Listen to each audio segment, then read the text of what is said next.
सोनालिका ने अपनी शादी की खूब तैयारियां कर ली थी। उसके घर में इतनी खुशी का माहौल पहले कभी नहीं हुआ था। हर कोई उसकी शादी में हाथ बटा रहा था और उसकी सहेलियां शॉपिंग कर रही थी।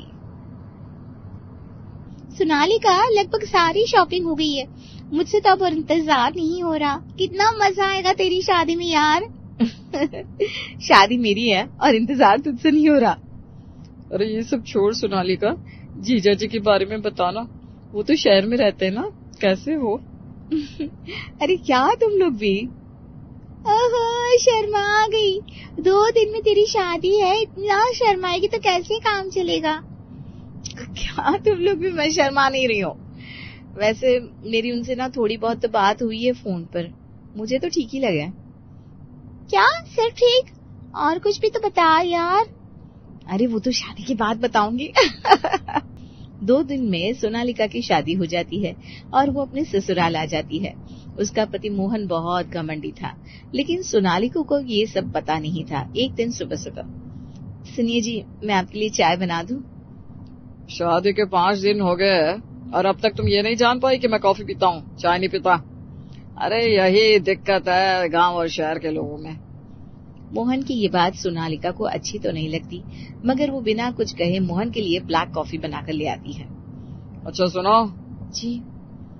अब तुम शहर रहने आई हो पहली बार, तो मैं सोच रहा हूँ शाम को तुम्हें कहीं घुमाने ले चलूं। वैसे भी जिंदगी भर तुमने सिर्फ गांव के भेड़ बकरी देखे होंगे। मोहन की बात सोनालिका को खल जाती है, लेकिन सोनालिका भी बचपन से तेज थी। वो झट से कहती है, हाँ सही कहा आपने, और अब मैं यहाँ शहर में आ गई हूँ ना, तो आप मुझे रोज घुमाने ले चलिएगा, क्योंकि गांव में कम से कम भैंस बकरी खेत तो दिखते थे।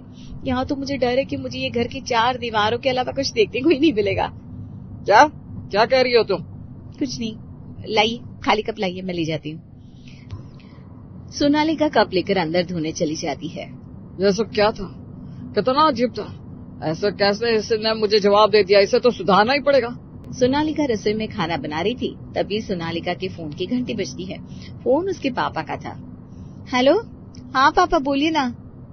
बेटा मैं बोल रही हूँ, तुम्हारी माँ। अरे माँ कैसी हो? मैं ठीक हूँ। वैसे मोहन बेटा कैसे हैं? उनको बता देना तुम्हारे पापा ने बचे हुए 50,000 भी उनके अकाउंट में भिजवा दिए हैं। क्या? अच्छा ठीक है माँ, मगर वो तुमसे पैसे क्यों ले रहे हैं? क्या ये दहेज है? अरे सुना, तुझे इस सब की चिंता करने की कोई जरूरत नहीं है। तू बस अपनी घर गृहस्थी में अच्छे से ध्यान दे। हाँ ठीक है माँ, जैसा तुम कहो। हाँ, मैं और तुम्हारे पापा तुमसे मिलने आएंगे अगले हफ्ते। ज्यादा चिंता मत करना। हाँ क्या सच में माँ? अरे वाह, फिर तो बहुत मजा आएगा। पहली बार तुम और पापा घर आओगे। हाँ बेटा, कितने दिन हो गए तुझसे मिले। तेरे पास अच्छे से रुकूंगी।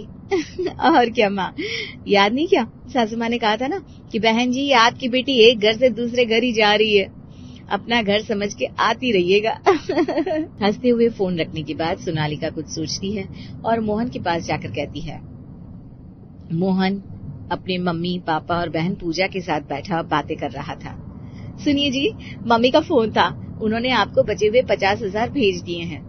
अच्छा, चलो कम से कम एक तो ढंग का काम किया तुम्हारे घर वालों ने। क्यों माँ?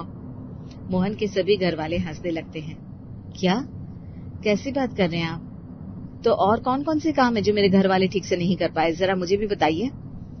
अरे बहू चिंता मत करो, मोहन तो बस यूं ही मजाक कर रहा था, तुम उसकी बात को इतना दिल से क्यों लगा रही हो? हाँ भाभी, भैया की ऐसी मजाक करते रहने की आदत है, आप फिक्र मत करिए। देखिए ऐसा मजाक ना जरा संभल कर किया करिए आप। और हाँ, अगले महीने मेरे मम्मी पापा आ रहे हैं मुझसे मिलने, उन्होंने आपसे बताने को कहा है। अच्छा, तो फिर वो उसी दिन चले जाएंगे ना? गांव का रास्ता इतना भी दूर कहाँ है? क्या? अरे वो भला गांव से यहाँ आकर एक ही दिन में कैसे वापस जा सकते? कुछ दिन तो रुकेंगे ना। बड़ी अजीब बात है। भला बेटे के ससुराल में कौन आकर रुकता है, और वो क्या यहीं रुकेंगे हमारे साथ? मगर आप लोग भी तो आरती दीदी के ससुराल में जाकर कई कई दिन रुकते हैं। हाँ तो उनकी बात अलग है, आरती हमारी मौसी की बेटी है। अरे छोड़ ना मोहन, अब वो आ रहे तो हम उन्हें मना तो नहीं कर सकते ना। अब क्या इस बारे में इतनी बहस करे हैं, जाने भी दे। बहू तो बुला अपने घर वालों को, सब संभाल लेंगे हम। ठीक है माँ, आप जैसा आप कहो। खैर ये शादी वादी के चक्कर में मेरे ऑफिस का बड़ा नुकसान हो गया। मैं तो कल से ही वापस ज्वाइन कर रहा हूँ। अब मेरा जो इतने दिन पैसों का नुकसान हुआ है वो थोड़ी ना कोई और भरेगा। बात वहीं पर खत्म हो जाती है। मगर अब सोनालिका अपने कमरे में जाती है तो सोच में पड़ जाती है। मुझे इन लोगों की हर बात ताना लग रही है, खास करके मोहन जी की। भगवान जाने इन्हें किस बात का घमंड है, सिर्फ इस बात का कि मैं और मेरे घर वाले गांव के हैं और ये सब शहर के। मगर हम लोग इनसे तो लाख गुना बेहतर हैं। सोनालिका खुद से बड़बड़ा रही थी, तभी वहां मोहन आता है। अरे सोनालिका तैयार हो गई क्या? हमें जाना था, बोला था ना तुमसे, दिन में भूल गई? अरे हाँ, तैयार ही हूँ मैं, भूली नहीं हूँ। बस ये सूट पहन लूं, आप जरा 10 मिनट इंतजार कर लीजिए। अरे ये पहनोगी? इसमें तो तुम एकदम गांव की गवाह लगोगी। ये शहर है, गांव नहीं है। थोड़े ढंग के कपड़े पहनो। अभी मेरे कुछ दोस्त भी मिलेंगे, वो तुम्हें देखेंगे तो क्या कहेंगे? अच्छा, तो फिर आपको मुझे जल्दी शॉपिंग पर ले जाना चाहिए, क्योंकि मेरे पास तो सिर्फ ऐसे ही कपड़े हैं। जल्दी कीजिए, इसके पहले कि लोग जान जाए मैं गांव से हूँ, क्योंकि कपड़ों पर ही तो लिखा होता है ना वो इंसान गांव का है या शहर का। वो तुम कितना उल्टा जवाब देती हो।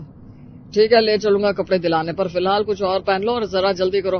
वैसे भी हमें बाइक से जाना होगा, गाड़ी तो तुम्हारे घर वालों ने दी नहीं। ये आप क्या कह रहे हैं? उन्होंने गाड़ी नहीं दी तो क्या हुआ, पूरे 5 लाख कैश तो दिए हैं। अरे मेरे दोस्तों को गाड़ी के साथ इतना कैश मिला है, और अब ये सब हटाओ, जल्दी करो। सोनालिका मोहन के साथ घूमने चली जाती है और मोहन उसे एक बड़े से होटल में ले जाता है। कुछ देर में मोहन के 2 दोस्त भी अपनी पत्नियों के साथ आते हैं। कैसे हो दोस्तों? देखो ये है मेरी बीवी सोनालिका। तुम लोग इससे मिलने के लिए बहुत बेताब थे ना। हेलो, मिलो। बस ये जान लेना कि ये गांव से है तो ज्यादा इंग्लिश मत बोला। सोनालिका को मोहन का फिर से मजाक करना पसंद नहीं आता। वो चिढ़ते हुए कहती है, जी हाँ, इनसे किसी शहर की लड़की ने शादी करने के लिए हाँ ही नहीं करी। अब जो हूँ मैं ही हूँ। नमस्ते जी। इस बात पर सभी दोस्त जोर जोर से हंसने लगते हैं, मगर मोहन का मुंह बन जाता है। सोनालिका मोहन को छेड़ते हुए कहती है, अरे बुरा मत मानिए, आपके साथ साथ रहकर मेरी भी थोड़ी सी मजाक करने की आदत हो गई है। अरे भाभी, आपसे मिलकर तो बहुत अच्छा लगा। सोच करो इसका। चलो अब तुम लोगों को जो भी खाना है ऑर्डर कर लो फटाफट। आज का बिल मैं भरूंगा। अरे वाह, ये तो बड़ी अच्छी बात है, फिर तो आज पार्टी होगी। खाना खाने के बाद जब बिल आता है मोहन पे कर देता है, मगर उस बिल को देखकर सोनालिका चौंक जाती है। सब दोस्तों के जाने के बाद वो मोहन से कहती है, भला सब बिल आपने क्यों पे किया, वो भी इतनी महंगी जगह पर? अरे अभी अभी मेरी शादी हुई है, बिल मैं नहीं भरता तो कैसा लगता? अच्छा ठीक है, अब अगर आपके पास इतने ही पैसे है तो चलिए मुझे शॉपिंग करवाइए। आखिर आपकी अभी अभी शादी हुई है। हाँ भाई, जरा ढंग के कपड़े ले लो, वरना हमेशा इसी तरह मेरी नाक कटवाती रहोगी मेरे दोस्तों के सामने। देखा नहीं था उनकी पत्नियों ने कितने अच्छे कपड़े पहने हुए थे? मगर उन सबसे ज्यादा सुंदर तो मैं ही थी, सब मुझे देख रहे थे बार बार। ये बस तुम्हें लगता है। तुम खुद को भाग्यशाली समझो जो तुम्हें मैं मिल गया, वरना वहीं किसी गांव के दूध वाले से हो जाती तुम्हारी शादी। अरे तो कितना अच्छा होता, कम से कम वो खड़ूस तो नहीं होता।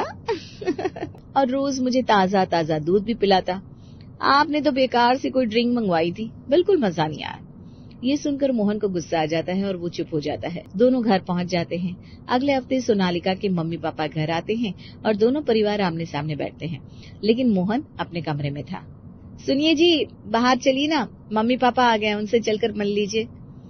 मोहन जानबूझकर थोड़ी तेज आवाज में कहता है, अरे तो प्रधानमंत्री थोड़ी ना है जो बाहर आकर बैठना पड़ेगा। अभी रुको, थोड़ा काम खत्म कर लो फिर आऊंगा। ऐसा तो है नहीं कि मैं नहीं मिलूंगा तो वो वापस चले जाएंगे, वो तो यहाँ टिकने ही आए। लेकिन सोनालिका भी कुछ कम नहीं थी। वो झट से कहती है, वैसे मम्मी पापा आपके लिए नहीं, गाड़ी देने की बात कर रहे थे, मगर आपको यहीं बैठना है तो ठीक है। ये सुनकर मोहन झट से भाग कर आया। क्या? चलो हो गया मेरा काम, बताओ क्या बता रहे थे? सोनालिका हंसती है और दोनों बाहर जाकर बैठते हैं। और दामाद जी कैसे हैं? आपके शहर में तो गर्मी बहुत हो रही है, गांव में तो बढ़िया मौसम था, हम तो आते आते पसीने से भीग गए। आप एसी तो दिया नहीं शादी में, तो गर्मी में तो रहना ही पड़ेगा। अगर एसी होता तो शान से सोते ना ठंडी हवा में मम्मी जी। सही कह रहे हो बेटा, पर अब कर भी क्या सकते हैं, तुम फिक्र मत करो। हम उम्मीद करते हैं जल्दी तुम्हारा प्रमोशन हो और तुम बड़ा सा एसी खरीद सको, फिर हम आकर ठंडी हवा में रुकेंगे। देखते हैं वो दिन कब आता है। अरे मगर मोहन, अभी तक तो तुम एसी में रहे नहीं हो, तो हमें लगा कहीं ये अचानक से घर में एसी वेसी लगने से तुम्हारी तबीयत ना बिगड़ जाए, इसलिए मम्मी पापा ने एसी नहीं दिया। ऐसा जवाब सुनकर मोहन के घर वाले एकदम चुप हो जाते हैं। मोहन का भी मुंह बन जाता है। तभी सोनालिका की माँ कहती है, अच्छा बेटा ये सब छोड़ो, देखो मैं गांव से सबके लिए कितना कुछ लाई हूँ, अचार, पेड़े और मोहन बेटा तुम्हारे लिए शर्ट भी। मोहन शर्ट उठाता है और उसे देखकर गुस्से में कहता है, ये कैसी शर्ट है? ये तो छोटी है, मुझे नहीं आएगी, आप वापस ले जाइए। गांव में किसी को दे दीजिएगा, वहां तो लोग इसे बड़े प्यार से पहनेंगे। लेकिन सोनालिका उस शर्ट को मोहन से लेकर कहती है, अरे जरा दिखाइए तो, छोटी है तो क्या हुआ, कल आप मुझे मॉल में ऐसे ही तो कपड़े दिखा रहे थे ना, इसे मैं पहन लूंगी। अरे हाँ, इसे ना क्रॉप टॉप कहते हैं। बहुत अच्छा किया माँ आप इसे ले आई। सोनालिका के मम्मी पापा ये सुनकर हंसने लगते हैं और मोहन के घर वालों का मुंह और ज्यादा बन जाता है। वैसे पता है, मेरे यहाँ पड़ोस में लड़के की जब शादी हुई थी तो जब भी उसके ससुराल वाले आते हैं, जाने कितनी मिठाइयाँ फल फ्रूट लेकर आते हैं। यहाँ तो बस ये अचार और पेड़े। अरे बहन जी ये पेड़े ताजे दूध के हैं, भला ये बाजार की नकली मिठाइयों का इन पेड़ों से क्या मुकाबला।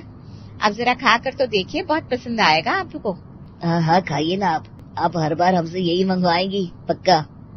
हाँ मम्मी पापा सही कह रहे हैं, मुझे तो बड़ा अच्छा लग रहा है। हम सब ऐसे साथ बैठे हैं, सब में कितना प्यार है। मम्मी पापा हम तो कहते हैं आप हर महीने आया करिए, कम से कम एक हफ्ता तो रुकना ही होगा आपको। सोनालिका की ये बात सुनकर मोहन घबरा गया और सक पकाते हुए बोला, ये तुम क्या कह रही हो? उनके पास भी तो काम होगा ना गांव में, क्या मम्मी पापा जी? हाँ हाँ तुम चिंता मत करो मोहन, ये सोनालिका तो बस मजाक कर रही है, बचपन से ही इसे थोड़ा ज्यादा बोलने की आदत है। बेटा सोनालिका अपने ससुराल वालों को ज्यादा परेशान मत करो। मैं पूरी कोशिश कर रही हूँ मम्मी पापा। अच्छा मैं खाना बनाती हूँ, तब तक आप सब लोग बातें करिए। लेकिन तभी मोहन उठ जाता है और कहता है, मुझे बाहर कुछ काम है, मैं इतना खाली नहीं हूँ, मैं जा रहा हूँ और अब सीधा खाना खाने के टाइम पर ही आऊंगा। ठीक है जाइए, मगर बाहर कुछ खाइएगा मत, वरना फिर से उस दिन की तरह दस्त लग जाएंगे। मोहन गुस्से में वहां से चला जाता है।